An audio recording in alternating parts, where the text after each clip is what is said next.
Monkey here with another gear video. So my friends at UF Pro gave me the opportunity to check out their P-40 Mark I range pant. It's kind of a lot to take in. As far as I can tell, the main idea was to be like a competition pant, like for MSM, say, as an example. And personally, I'm more of like, I'll just wear combat pants to the range. I like full featured, but I thought I'd give it a try. Try something new. And UF Pro makes good stuff, so I was pleasantly surprised. And so jumping into it is kind of a half-ass unboxing. Comes in a little fancy pouch, and as a heads up, because we're in landscape mode here, so I gotta mostly show the camera down to show off the pants. Starting off with a quick turnaround, get an idea of the fit. And as an amusing side note, so I'm being monkey-sized and all. I'm about a 28 to 29 inch waist, and for whatever reason UF Pro only offered 28 by 32 inseam instead of, say, 30 inseam. So I had to get these hemmed, but not a big deal. Just interesting why there's no 28 by 30s and only 32s. Not sure what they're doing over there in Europe, but whatever, problem solved. And so the fit, the crotch is nice, where, say, if you're used to doing martial arts, if you want to do some nice leg action, you want to hike up your pants, so that, because if you want good leg movement, you want a tight crotch, but then you don't want it so tight that it's not comfortable. So I think they find a good balance where you can get in some nice kickboxer style leg lifts. That's one of the quick ways to see like just how much resistance a pant has while lifting your leg. And so these have pretty sweet mobility. All right, with the zoom out shot out of the way, we can get into the finer details. There's no knee pads or anything, not much going down there. So as a starting point, there is nice elastic for the waist in general, so it's very flexible to accommodate to weight fluctuations, or say whether you got your shirt tucked in or not, or changing all the little small things. It'll accommodate for the most part, as long as you're in the size zone. And so on that note, we can talk about.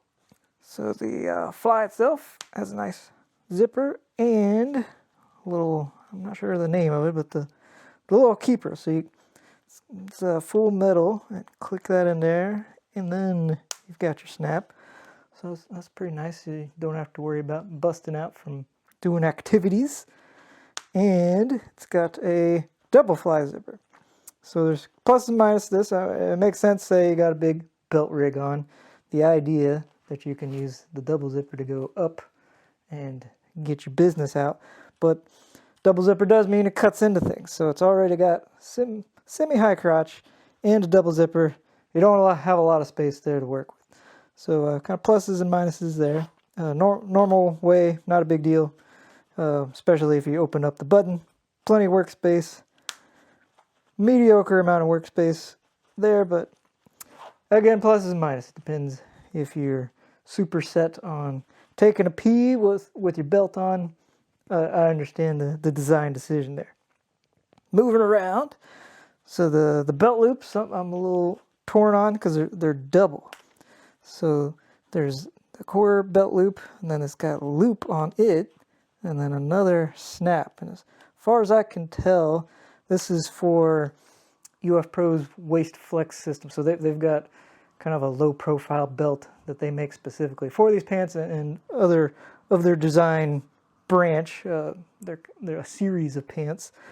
And so when I first saw it, I was trying to make sense out of it for other battle belts and stuff. But as far as I can tell, that's about the only thing it super makes. I'll show another example where I was able to make it work. But long story short, I'm not so sure about the snaps. They haven't gotten away too much, but just double belt loop seemed a little weird to me at the starting point. Not a big deal, and then there's a bunch of them. So you've got a good layout of belt loops and a good size. They're not tiny like blue jeans or anything. Generally not on the sides, which good for gun mounting wise. And then getting there's actual stretch zones also into the pockets, which is nice for jamming your hands down there, getting down. A little bit further down is, I would say, kind of like your pistol mag pocket. You can put your foldable knives in there, general tactical zone.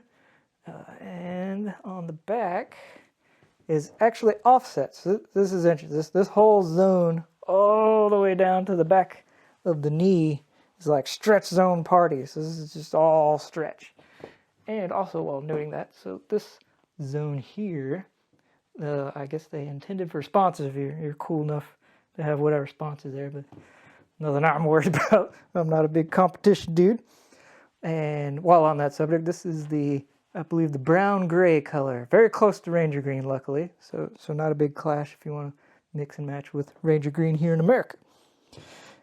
Back to the note of the back pockets.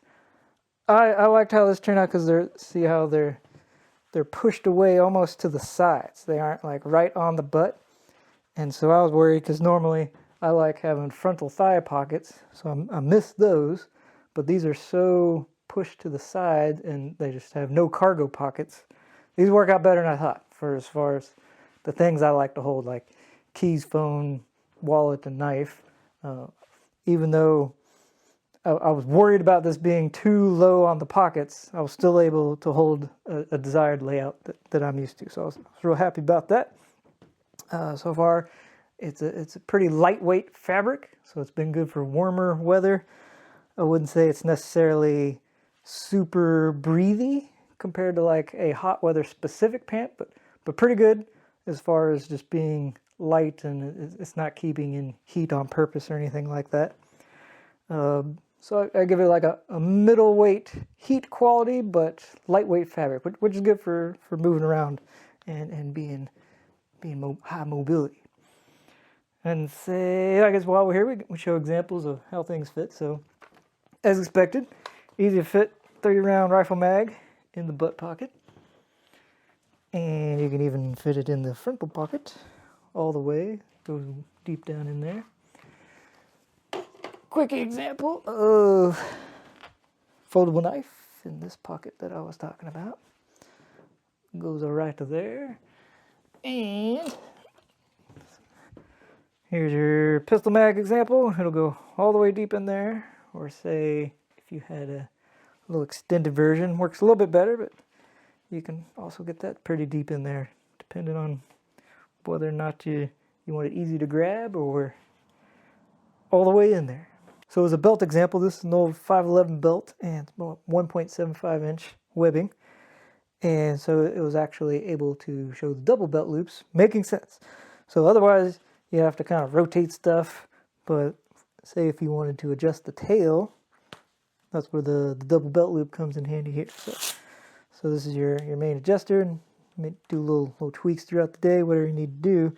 And it's way easier to just lay it on there and then do the snap, as opposed to otherwise you'd have to totally tweak it out way over there, kind of get the slack out to be accessible, and then sneak it back under. So this was at least an example where I was able to show the double belt loops working as intended.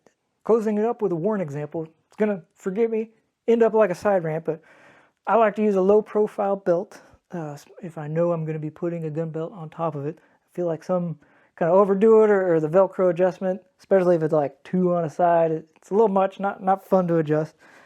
So here's an example of one I like where it's just 1 inch webbing. It's just keeping your pants up. You don't have to be these like really wide ass belts. And this tiny Cobra buckle, the sport version, hasn't gotten in the way even if I have buckle on buckle. Small enough not to be a problem. But anyway, getting back to the pants, this leads to back here. There's a nice big pad here, so especially if you're carrying a lot of gear, or say you're doing a lot of kick flips and working your abs, that can be a nice little zone to lay on. I like UF Pro's use of padding, where I feel a lot of clothing could use it there, and they're kind of the only ones that I know make good use of it so far. Anyway, getting to the worn use example. So the big trend right now seems to be these really lockdown belts, whether it be Velcro or just ways to like make sure everything's really stuck in place, which I get it for consistency. Like you want your things to be where you want them, but also you can't really move your body with them, things like that. Not so great to run in, not so great to wear for long periods of the day. So I just thought show off in my old, like we're almost on 20 years with my rig, and You know, I like the padding, shows how quick I can put it on and off. Just boom and boom, ready to go. Take it off just as quick. And you see, you know, not particularly shifty or anything like that, especially if my plate carrier gives me a little flexibility. And I like the padding for long days. Now, staying on track and talking about the pants, I'd say I'm overall happy with them. Pleasantly surprised, where I was worried at first about the kind of minimalistic layout, and just whether or not it meet my needs. If I'm I'm used to my old ways, but hence the name being range pants, they clearly meet their intended purpose. Great layout for that. Say small considerations: the generous use of stretch fabrics, which is great for mobility, but usually it's a durability issue. Say like hook Velcro likes to get in there, or say you're out in the forest, burrs will get in there and cause pilling and stuff compared to normal pant fabrics. But that wasn't necessarily intended purpose. Similar concept with the knee pads, where there aren't any. If you're going to be more rough and tumble in the dirt doing crazy stuff, then you can just toss on some external knee pads. I get that. Price-wise, they are a little expensive for being minimalistic, with balanced out by the fancy fabrics. So these are about a $200 and above pant. So not your cheapos, something to consider.